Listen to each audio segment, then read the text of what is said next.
বিসমিল্লাহির রহমানির রহিম।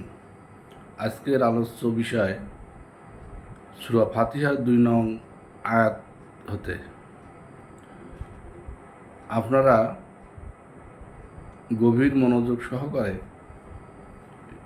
হৃদয় দৃষ্টি মেলে এই আলোচনাটি অনুধাবন করার চেষ্টা করবেন এবং পুরো ভিডিওটি দেখবেন।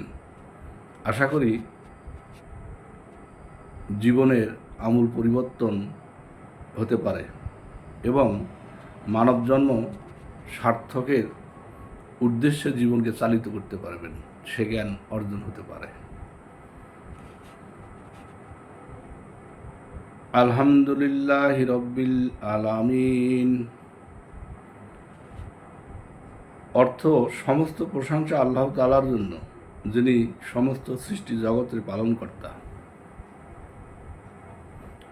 তর্জমাকারীগণ এই জায়গায় আলামিন শব্দের তর্জমা করেনি। কেন করেনি তারাই ভালো জানে। আমি এখন শব্দগুলো ভেঙে ভেঙে অর্থ আলোচনা করার চেষ্টা করছি। আলহামদু আল শব্দ দ্বারা নির্দিষ্ট করে দেখানো বা বোঝানো হয় পরবর্তী শব্দের বিষয় যার জন্য রচিত হয়েছে। হামদু শব্দ দ্বারা হামদ অর্থ প্রশংসা, গুণ, কীর্তন যাহা ইবাদত দ্বারা বোঝানো হয়েছে।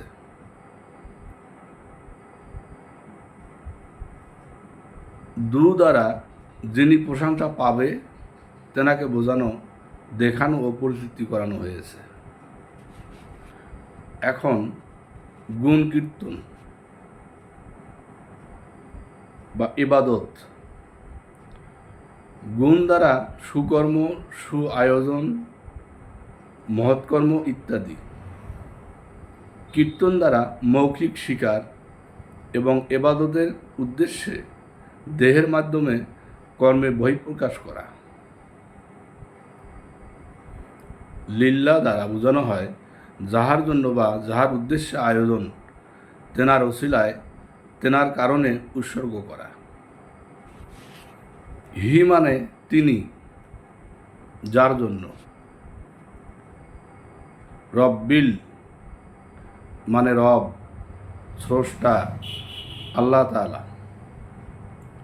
আলামিন আলহামদুলিল্লাহি রব্বিল আলামিন। আলামিন মানে সত্যবাদী রাসূল আকরাম সাল্লাল্লাহু আলাইহি সাল্লাম। এখন বিষয় হচ্ছে আলহামদুলিল্লাহি রব্বিল আলামিন বাক্য দ্বারা বোঝানো হয়েছে সমস্ত প্রশংসা, গুণ, কীর্তন, ইবাদত একমাত্র আল্লাহ তাআলার জন্য এবং তেনার ওসিলায়, তেনার জন্যেই, তেনাতে ইবাদত পৌঁছানোর জন্যেই আকায়ে নামদার তাজদারে মদিনা সাইয়্যিদুল মুরসালিন খাতাবুন নাবিন মুহাম্মদ মুস্তাফা আহমদ মুস্তাফা সাল্লাল্লাহু আলাইহি সাল্লামের জন্য প্রকাশরূপ। আল্লাহ নিরাকার কিন্তু তার হাবিব সাকার, সশরীরে বিরাজমান, রিসালাতের জামানায়। তাই এখানে আল্লাহ বলছেন যে সমস্ত প্রশংসা তার জন্য, সমস্ত ইবাদত তার জন্য, সমস্ত গুণ কীর্তন তার জন্য, সমস্ত উৎসর্গ তার জন্য। তবে তিনি নিরাকার। আর এই নিরাকার এ সমস্ত পৌঁছাতে হলে আল্লাহ তাআলা কোরআনেই তার হাবিবের নাম তার সঙ্গে সংযোগ করে দিয়েছেন সূরা ফাতিহা ২ নম্বর আয়াতে। অর্থাৎ এগুলো প্রকাশরূপ তেনার জন্য করতে হবে, রাসূল আকরাম সাল্লাল্লাহু আলাইহি সাল্লামের জন্য করতে হবে। অর্থাৎ রাসূল আকরাম সাল্লাল্লাহু আলাইহি সাল্লামের নিকট এসে আমানুগণ, পূর্বে কেতাবে বিশ্বাসী, পূর্বে রাসূলের বিশ্বাসীগণকে পরিপূর্ণ ঈমানদার হতে গেলে রাসূল আকরাম সাল্লাল্লাহু আলাইহি সাল্লামের নিকট আত্মসমর্পণ করতে হবে। তবেই তাকে মোত্তাকি বলা হবে। যখন আত্মসমর্পণ করার আগে ঈমান আনলো, পরিপূর্ণ ঈমান আনলো, সে মুমিন। যখন আত্মসমর্পণ করলো তখন সে মোত্তাকি। যখন তার আদেশ নিষেধ আরকাম আহকাম মানিয়ে চলবে তখন সে মুসলমান। আমরা যদি শূন্যে ঢেল দেই, সে ঢেল ফিরিয়ে আসে। আমরা যদি লক্ষ্য ছাড়া ঢেল দেই, সে ঢেল লক্ষ্যে পৌঁছে না। তাই নিরাকারে আল্লাহকে কখনো পাওয়া যাবে না। আল্লাহকে পেতে গেলে তার হাবিব আকারে এসে আত্মসমর্পণ করতে হবে রিসালাতের জামানায়। এ কারণে এখানে বলা হচ্ছে সমস্ত প্রশংসা গুণ কীর্তন একমাত্র আল্লাহ তাআলার জন্য এবং তেনার ওসিলায় তেনার জন্য আকায়ে নামদার তাজদার মদিনা সাইদুল মুরসালিন খাতাবুন নাবিন হুজুর আকরাম সাল্লাল্লাহু আলাইহি সাল্লামের জন্য। অর্থাৎ বাস্তবতায় গুণ কীর্তন আরকাম আহকাম রাসূলে সাল্লাল্লাহু আলাইহি সাল্লামে করতে পারলে অদৃশ্য আল্লাহতে পৌঁছবে। ইহা রিসালাতের জামানার কথা। তাই কোরআন পাকে আল্লাহ তাআলা আগেই জানিয়ে দিয়েছেন খাতাবুন নাবিন রাসূলের জামানা, নবীর জামানা শেষ হবে, তবে খাতাবুন রাসূল কথা বলেনি। বেলায়েতের জামানা, উলিয়া উলিয়ার জামানা চলবে।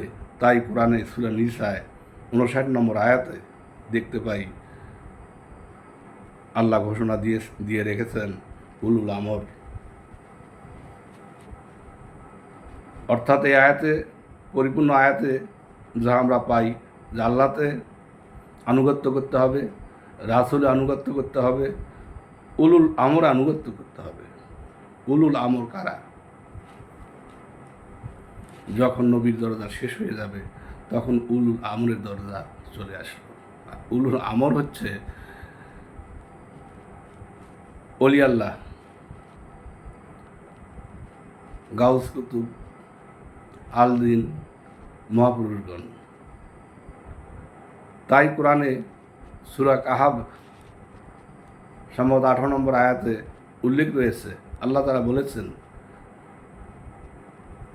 যারা পথভ্রষ্ট তাদের জন্য কোনো মুর্শিদ রাখা হয়নি। মুর্শিদ ব্যতীত ইসলাম ধর্মের কথা বলে, মুসলমানের কথা বলে ইসলাম মানিয়ে চললে সেই ইবাদত বন্দেগী আল্লাহতে পৌঁছে না। ত্রিধারা, ত্রিবেণী, তিন ঘাট, ত্রিপাগল, হলো মেলা, এই কথাগুলো এ জামানার জন্য। মুর্শিদ, নবী রাসূল, আল্লাহ, এই তিনটি ঘাট। মুর্শিদ বর্তমান জামানা ধরে বায়াতে আবদ্ধ হয়ে আহলে বায়াত তাকেই বলা হয়। আহলে বায়াতের মাধ্যমে মুমিনগণ মুত্তাকি হবে। আর মুত্তাকিগণ তেনাদের আদেশ নিষেধ আরকাম আহকাম মানিয়ে ইবাদত বন্দেগীর মাধ্যমে মুসলমান হবে। তাই আল্লাহ তাআলা কোরআনে বলেছে, হে মুমিনগণ মুসলমান না হয় কবরে আসিও না। আমরা এই আয়াতে পর্যালোচনা করে যে জ্ঞান পাই সে জ্ঞান হচ্ছে বর্তমান জামানায় অবশ্যই বায়াতে আবদ্ধ হয়ে অলি আল্লাহর নিকট আমাদেরকে মুত্তাকি হয়ে মুসলমান হতে হবে। তবেই আমরা যে আয়োজন, আমাদের যে কর্ম, আমাদের যে ধর্ম, আমাদের যে পথ চলা, এগুলো রাসূল আকরাম সাল্লাল্লাহু আলাইহি সাল্লামে পৌঁছবে। রাসূল আকরাম সাল্লাল্লাহু আলাইহি সাল্লাম পৌঁছলে আল্লাহতে পৌঁছবে।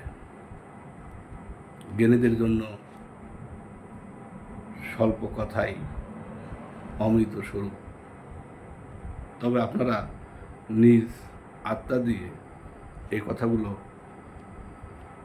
বিবেচনা করবেন এবং কিতাব দেখবেন, কিতাবে কি বলে, তর্জমাকারী কি লিখছে তা না, নিজ জ্ঞানে আসতে হবে। তাই তো বলি, আল্লাহ তাআলা হযরত আদম সাল্লাল্লাহু আলাইহি সাল্লামকে বলেছিলেন, হে আদম, আমি তোমাকে একটি জিনিস দেবো, দুইটি জিনিসের মধ্যে থেকে একটি জিনিস দান করব, তোমাকে চেয়ে নিতে হবে। তখন আদম আলাইসাল্লাম বলছিল, ইয়া আল্লাহ বাড়ি, কি তাহা? বলছিল, একটি বিবেক আর একটি হচ্ছে জ্ঞান, তুমি কোনটা চাও? আদম আলাইসাল্লাম একটু চিন্তা করে আল্লাহকে বলল, ইয়া আল্লাহ, আমাকে বিবেক দান করা হোক। তখন আল্লাহ বলল, ঠিক আছে, আমি তোমাকে বিবেক দান করলাম, তো বিবেক কেন তুমি চেয়ে দিলা? আদম আলাইসাল্লাম বলল, জি আল্লাহ, জ্ঞান অর্জন করতে হলে বিভিন্ন জায়গা, বিভিন্ন বিষয়, বিভিন্ন বস্তু অবলোকন করতে হবে, আর তাহা প্রয়োগের ক্ষেত্রে ভুল পথে প্রয়োগ হতে পারে যদি বিবেক না থাকে। আর আমি যদি বিবেকবান হই, আমার ভিতর বিবেক জাগ্রত হয়, তো প্রতি বিষয়ের জ্ঞান বিবেক দ্বারাই রচিত হবে, সঞ্চিত হবে, প্রয়োগ হবে। তাই আমি বিবেককেই চেয়ে নিলাম। তাই আসুন, মানুষ যখন বিবেকবান হয়ে যায়, তখন সে পূর্ণ মানুষ রূপ প্রকাশ পায়, গুণ, আখলাক, কর্ম, ধর্ম, চরিত্রে। আমরা সকলেই সকল বিষয়ে আপন আপন বিবেক প্রয়োগ করি। আর বিবেকবান, জাগ্রত বিবেক সম্পন্ন যে তেনার পরশে আসি, তিনি হচ্ছে অলি আল্লাহ, গাউস কুতুব, আলদিন মহাপুরুষগণ। সকলের প্রতি সুস্বাস্থ্য, সুজ্ঞান, সুবিবেক কামনা করে আজকের মতো এখানে শেষ করছি। আসসালামু আলাইকুম।